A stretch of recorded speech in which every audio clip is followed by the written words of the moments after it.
Hello, everyone.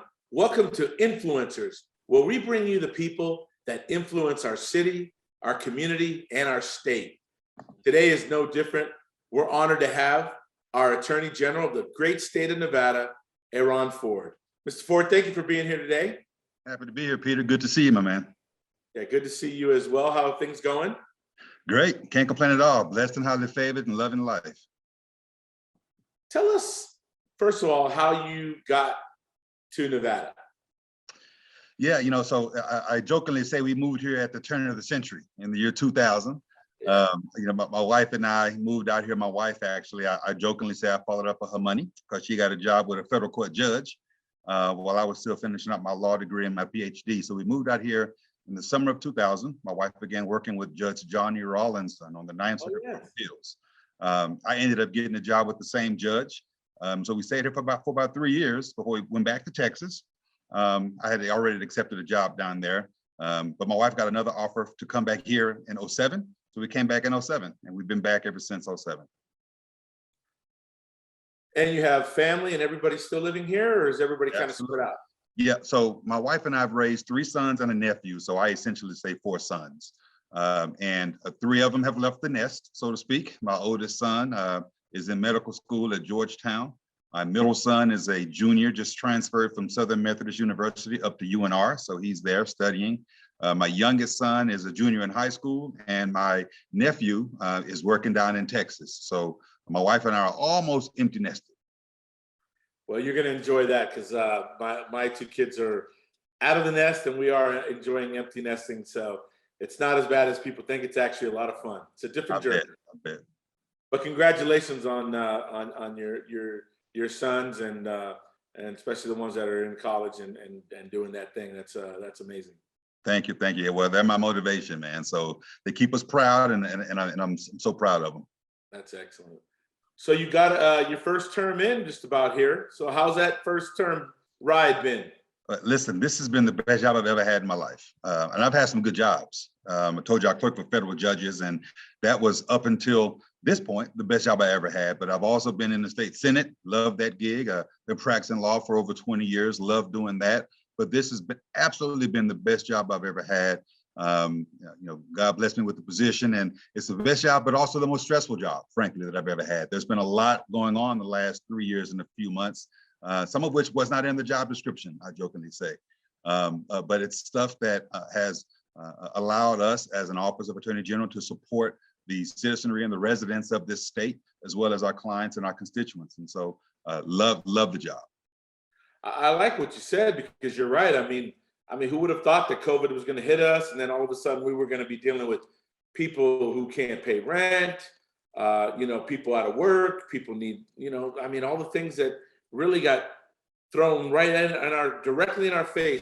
Even as at the chamber, we weren't prepared, for something like that, but we got prepared very quickly. I can tell you that. That's right. You got to be nimble. And this environment taught you that if you're not nimble, bad things can happen. And so we got nimble real quick, and we were able to continue figuring out ways in which the Office of Attorney General could support our state and, again, our clients and our constituents. I saw you working out there as well, Peter. You and I have worked together on things during COVID. The interdiction grant that we have to deal with gangs and things like that. So, you and I have worked on that kind of stuff together. So we've had to find out ways to figure it out. And fortunately, we've been able to do that. Yeah, because life goes on, right? It's different, but it is going on. The needs and the wants are still there. And so you have to be ready. We say that at the chamber. We tell small businesses, you got to learn to pivot. You got to pivot to exist. It's funny. I have a saying that apparently I made people giggle when I was on the news about a year ago. I was talking about litigation the state was currently involved in at that time around elections. The commentator asked me, so are you ready for whatever's next? And I said, well, we stay ready so we don't have to get ready. That's right. and Peter, that's what you're talking about, right? You have to figure this out. And I've told my children, who had to obviously adjust as well, that view the cup as half full. We have now learned a new skill that heretofore we didn't need, i.e. this notion of learning as a matter of course virtually. having to work virtually, having to figure out how to serve, again, constituents and clients, but also just be, in relationships virtually.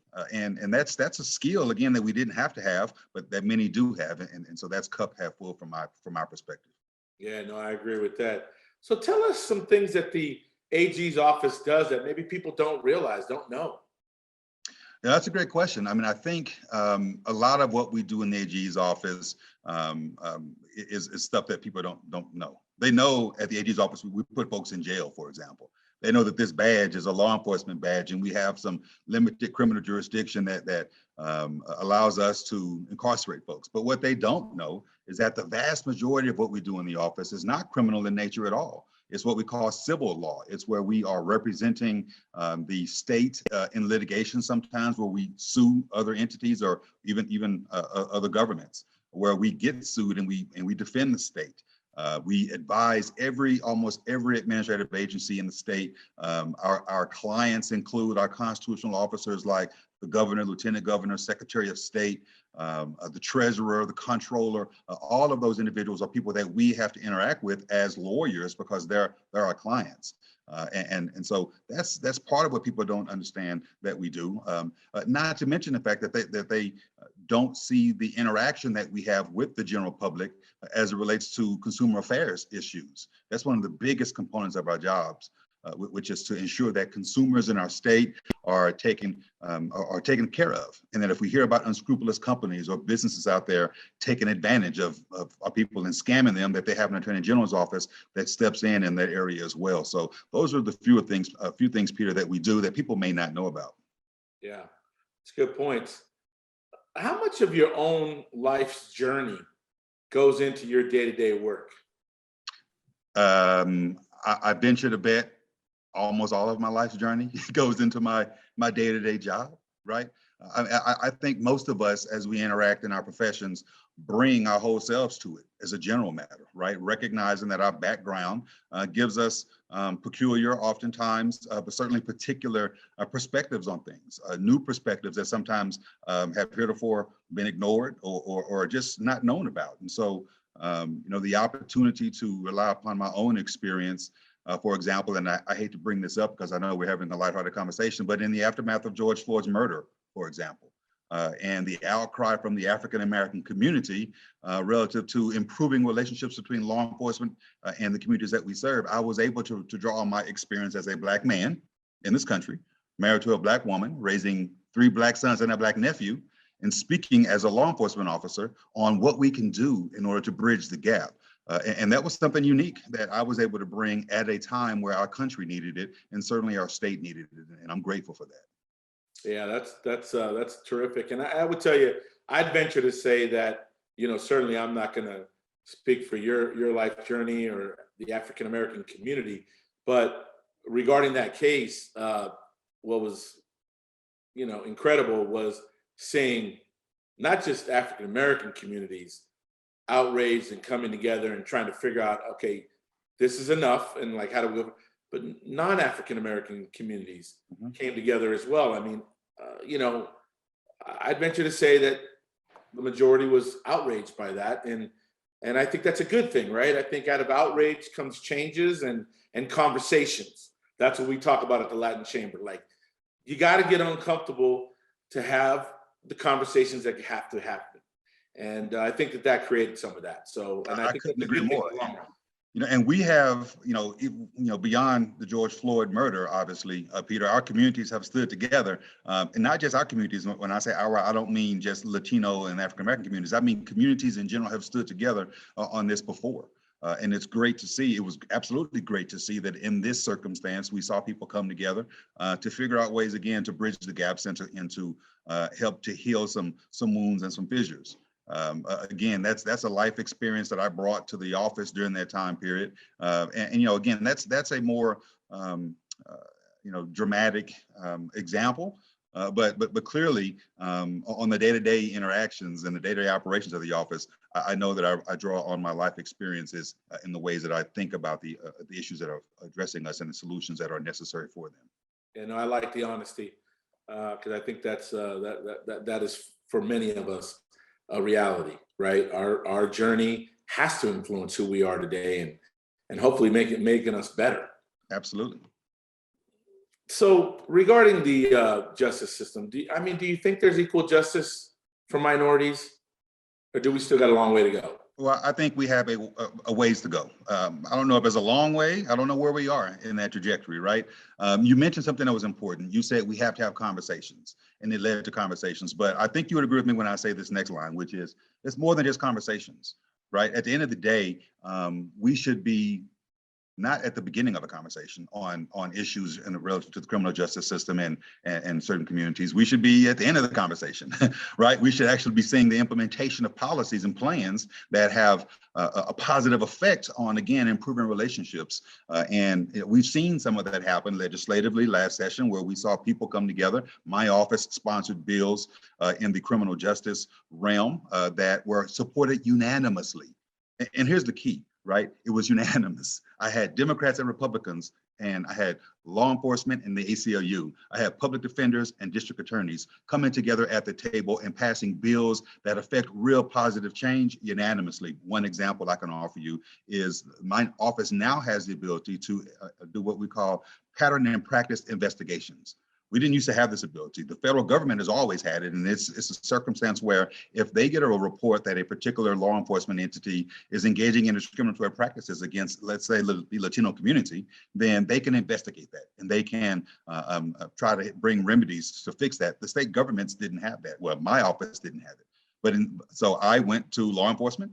I went to all interested groups, and we sat together and we figured out a way to draft legislation to give my office that ability.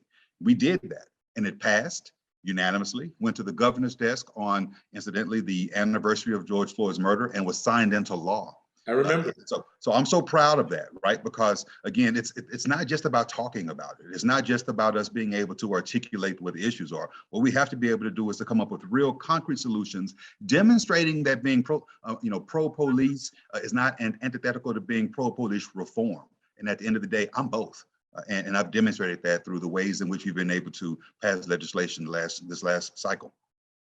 Yeah, and it's and then we'll move on. But I certainly appreciate the dialogue and conversations, because we realize, we have to have, there has to be great relationships between community and law enforcement. We have to get back to having good communication, good relationships, so that we can all live in safe neighborhoods.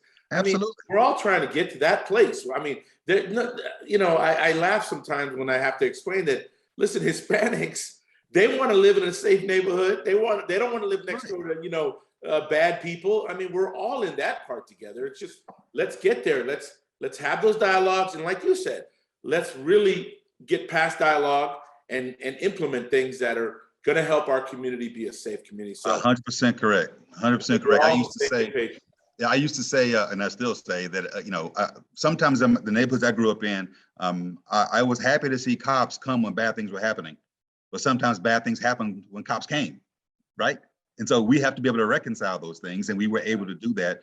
And by the way, which is one of the reasons why when I was in the state Senate, my appreciation for law enforcement led me to sponsor legislation in support of law enforcement that now says that if someone targets law enforcement, you remember down in Dallas where you had this guy sniping away at law enforcement down in Dallas? You remember that? Well, I do. As a result of that, yeah, so he was targeting law enforcement. So I passed legislation that I sponsored that says that if people do that, they target law enforcement, they get the same penalties as a hate crime if they're convicted of it, right? And that's one way that we were able to demonstrate our appreciation for what law enforcement does on a day-to-day basis, put their lives on the line for us. I absolutely appreciate that. And I think it's important that we recognize you can be, again, pro-police and pro-reform, and those two things are not antithetical to one another. I agree with that. Absolutely agree with that. So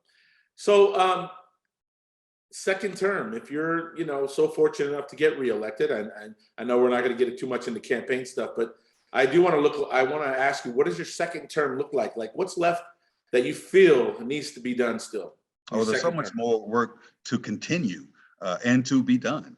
So I may have shared this with you before, but on day 2 on the job, day 1 was pomp and circumstance, to be truthful, right? Hugging each other and eating cookies and stuff. But day 2 on the job, I met with all of my new colleagues, all 400 of them, via video conference. And I told them that we would focus on our job, and our job is justice.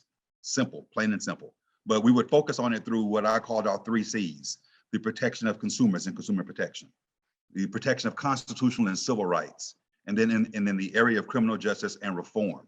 And then we've done that, and we have so much more to continue to do in those arenas. Consumer protection is a prime example. One of the first things I did was to expand a lawsuit against opioid manufacturers and distributors, because they, in my estimation, have lent to the problem that we have here, where so many families have lost loved ones and so many people have become addicted to opioids. So I've sued 60 or so individuals and entities around this issue. Since then, already my office has brought in about $330 million of settlement funds, only related to opioid stuff. That's in addition to the $100 million I've already brought in on other settlements for consumer protection issues. But my lawsuit is still pending. I still have, dozens of defendants in that lawsuit, and we have to finish that. We have trials scheduled in that after the next election. And so I have things to do. We have work yet to get done. We have to bring people to justice, these entities to justice, and to provide some resources and relief to our constituents and our residents. Excellent. So let's switch gears. How important is it to you that the Hispanic community, listen, Asian community, all the communities are important, no doubt about it. But I'm president of the Latin Chamber of Commerce, and I'm conducting this meeting today. And in the way, that's what's up. Yeah, to speak on behalf of the community that I'm so honored to represent. How important is it that the Hispanic community have a voice in your office? Right. Ya sabes, Peter, es tanto importante que esta comunidad puede hablar con nuestra oficina, con mi oficina. You already know this. It's very important that your community has the ability to talk to my office and with my office, which is the reason why I've been no stranger to your community. I've already indicated, for example, Peter, that you and I worked together on a gang intervention grant, right? I've been to your office right when I first got elected, and we had a conversation like this about ways that we could work together. I've endeavored, and listen, you're with the Latin Chamber of Commerce, meaning business issues and fiscal issues are important to you, which is the reason why bringing in monies via consumer protection to your businesses, because your businesses are also consumers in certain instances. Absolutely. And when they get scammed, they need to know that they have in the Attorney General's office someone they can come talk to help them recover the redress that they deserve as well. But even on non-fiscal and non-financial issues, which I know you're also interested in, we have issues that people want to need assistance with.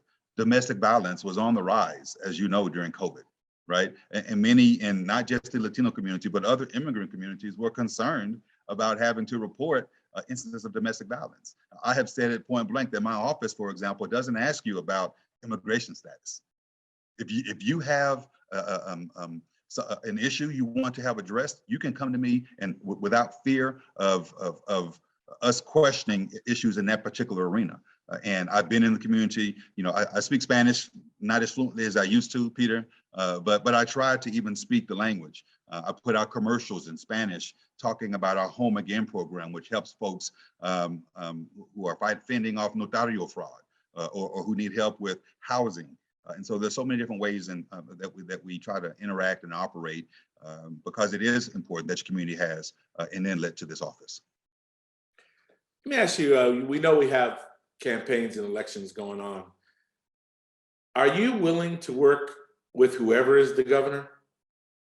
No, absolutely. And I've proven my ability to do that. I was the Senate minority leader and the majority leader under a Republican governor. And I got stuff done, right? I mean, Brian Sandoval and I are good friends. I mean, to be sure, we didn't see eye to eye on everything. He vetoed some of the bills that I passed that I sent to his desk, right? But he also vetoed bills that got sent that I did not like, right? And so that's part of the process of working through differences and finding compromise. I don't think that's a bad word. Never have thought compromise was a bad word. And so recognizing that it's not a bad word, I endeavor to do it as frequently as I have to. Attorney General Ford, what has been your worst moment in the job? Yeah. Listen, I don't know if I would classify it as the worst, but certainly the scariest. The scariest moment was at the end of March of 2020, early April, when this new C, I talked about my 3 C's, but there was a 4th C that thrust itself upon us, COVID. And when COVID hit, it scared me to death, right? It scared my clients to death. It scared my constituents to death. Literally, some of my constituents died because of it, right? And so it was scary because we had to figure out, as the Office of Attorney General, how to fulfill our responsibilities and our duties during this time of tumult. And we fortunately were able to figure out a way to get it done and get it done effectively. Advising our clients on what they could and couldn't do, helping with the eviction moratorium, right? Ensuring that price gouging was being addressed. You recall we couldn't find tissue and we couldn't find hand sanitizers, and then when we found it, it was the price was astronomical, right? I mean, it made sense at some level that it should go up, but sometimes it went way up, and we had to jump in it. But it was a scary time for us, Peter, trying to figure that out, and so. I'll say that I'm going to offer this too. You had no idea I was going to say this, but one of the things that I have been able to do in my Office of Attorney General is to become a national and international expert's not the right word, but facilitator of conversation around human trafficking, right? And I've worked with my colleagues across the aisle, Republicans and Democrats, traveling across the country, traveling to other countries, as recently as last year, to help develop wider plans around addressing human trafficking. And that's an important thing because a lot of us don't see it. Or we see it, we don't acknowledge it. And so it's been a sad / scary component of our job as Attorney General in the Attorney General's office to try to address what is a worldwide problem. Right here from Nevada, but sometimes having to travel elsewhere. Some may not understand the importance of the international relations that we have vis-a-vis human trafficking, but I'm proud to say that Nevada is leading on addressing these issues, whether it's me locally or in the state having human trafficking seminars, which I've done, or again, it's me traveling to share internationally conversations around best strategies and best tactics on human trafficking. And I'm proud of that, although it's very scary. Yeah. So I'd like to leave on a high note. So I'm going to ask you, what's your proudest moment?